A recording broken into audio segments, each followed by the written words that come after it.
Muy buenas. Hoy vamos a meternos en la cabeza de uno de los grandes genios de la historia, Gottfried Wilhelm Leibniz, para desmontar la impresionante estructura lógica que construyó.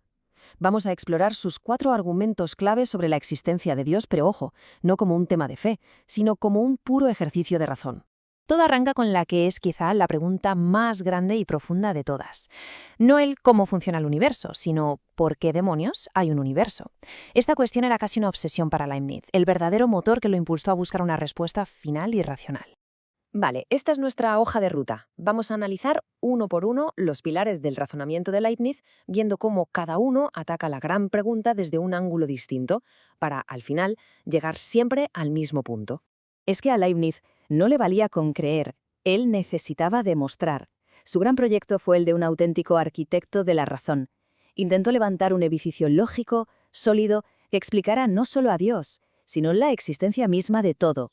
Venga, vamos al lío. La primera prueba es probablemente la más intuitiva, la más fácil de pillar. Porque empieza con algo que tenemos delante de nuestras narices, el mundo que nos rodea. La palabra clave aquí es contingencia. Pensemos un momento. Cualquier objeto, un árbol, el planeta Tierra, nosotros mismos, existimos, sí, pero no teníamos por qué existir. Nuestra existencia depende de una cadena de causas anteriores. Somos, por definición, dependientes.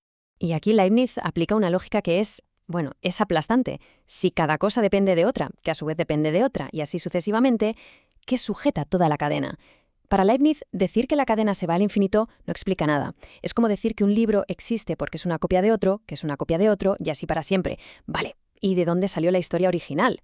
Irse al infinito no responde a la pregunta. La única salida lógica, por tanto, es que al principio de todo tiene que haber algo que no sea contingente, algo que no dependa de nada más para existir, algo que simplemente es por sí mismo, un ser necesario. Y a eso Leibniz lo llama Dios. Pasamos a la segunda prueba, y aquí Leibniz da un giro interesante. Dejamos el mundo físico, el de las cosas que se tocan, y nos metemos en el mundo abstracto de las ideas. Ahí es donde encuentra su segunda gran prueba. Pensemos en algo como que 2 más 2 son 4. Eso no es una opinión, es una verdad. Y sería verdad incluso si no existiera el universo o si no hubiera nadie para pensarla. Estas verdades eternas existen, pero en otro plano. La pregunta del millón es, ¿dónde? El razonamiento de Leibniz aquí es muy directo. A ver, si estas verdades no son objetos materiales, pues tienen que ser ideas. Pero claro, las ideas no flotan solas por ahí, necesitan una mente que las contenga. Y si estas verdades son eternas e inmutables, la mente que las acoge, pues también tiene que ser eterna y necesaria. Y ¡zas! Aquí tenemos la segunda faceta de Dios según Leibniz. Ya no es solo un ser necesario que causa el universo, sino también una mente necesaria, que es el hogar de todas las verdades que lo rigen. La tercera prueba es fascinante, porque se erige en algo que nos deja boquiabiertos si lo pensamos bien: el orden y la coordinación del universo. No es solo que las cosas existan, es que todo encaja y funciona con una precisión increíble. Para explicarlo, Leibniz usa una analogía brillante, la de los relojes. Él rechaza la idea de un Dios que tenga que estar todo el rato bajando a arreglar las cosas, como un relojero con un reloj que se estropea. No. Propone algo mucho más elegante: la armonía preestablecida. Es como si cada parte del universo, desde la más pequeña a la más grande, fuese diseñada como un reloj perfecto, programado desde el minuto cero para ir en perfecta sincronía con todo lo demás, sin necesidad de ajustes. Claro, para Leibniz es impensable que una sincronización tan brutal a escala cósmica sea fruto de la casualidad. Ni de broma. Esto solo puede ser la obra de una inteligencia suprema, un autor supremo que lo calculó todo al milímetro desde el principio de los tiempos. Y llegamos a la cuarta y última prueba, y esta es, sin duda, la más abstracta, la más audaz de todas, porque aquí Leibniz se lanza a la piscina. Va a intentar demostrar que Dios existe usando únicamente la propia definición de Dios.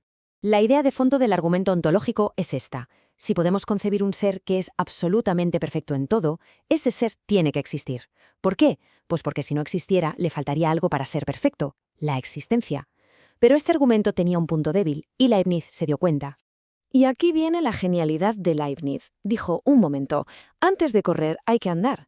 Primero hay que probar que la idea de un ser con todas las perfecciones tiene sentido, que no es una contradicción como un círculo cuadrado. Y lo soluciona argumentando que las perfecciones de verdad, omnipotencia, omnisciencia, etc., son cualidades simples, positivas, y no se anulan entre sí. Por tanto, el concepto de Dios es, como mínimo, lógicamente posible. Y este es el remate final. Si la idea de Dios es posible y su propia definición exige que exista para ser perfecto, entonces no le queda otra que existir. Para un ser así, la existencia no es una opción, es una necesidad de su propia naturaleza. En resumen, si puede existir, entonces debe existir. Bueno, ya tenemos las 4 pruebas sobre la mesa. Y ahora es cuando vemos que no son 4 argumentos sueltos. En realidad todos se apoyan sobre un único y potentísimo pilar filosófico. Es el corazón de todo el pensamiento de Leibniz. Nihil es sine razone. Nada es sin una razón. Esta frase en latín es el principio de razón suficiente. Y esta, amigos, es la clave de bóveda que lo sostiene todo. Para Leibniz, el universo no es un lugar arbitrario ni absurdo. Es, por encima de todo, racional y comprensible. Todo lo que existe, existe por una razón. Y cada una de sus 4 pruebas es, en el fondo, una búsqueda de la razón suficiente para un aspecto de la realidad, para el cosmos, para la verdad, para el orden y para la perfección. Así que, en resumen, fijaos en el cuadro. Se parta de donde se parta, del mundo físico, del mundo de la lógica, del orden del universo o de la propia razón, todos los caminos, según Leibniz, llevan a Roma. Todos convergen en la misma conclusión. Tiene que existir un ser último que sea la razón de todo lo demás. Y no se estaba repitiendo. Lo que estaba haciendo era construir una fortaleza intelectual. Cada prueba refuerza a las demás, creando un caso integral que intenta demostrar que, sin importar desde dónde se empiece a razonar, la lógica siempre conduce a la misma realidad fundamental. Y esto nos deja con una última reflexión. Más allá de si sus argumentos nos convencen del todo, la pregunta de Leibniz sigue resonando con una fuerza increíble. ¿Son estas pruebas solo reliquias filosóficas o la búsqueda de una razón suficiente para nuestra existencia sigue siendo, en el fondo, la gran pregunta de nuestro tiempo?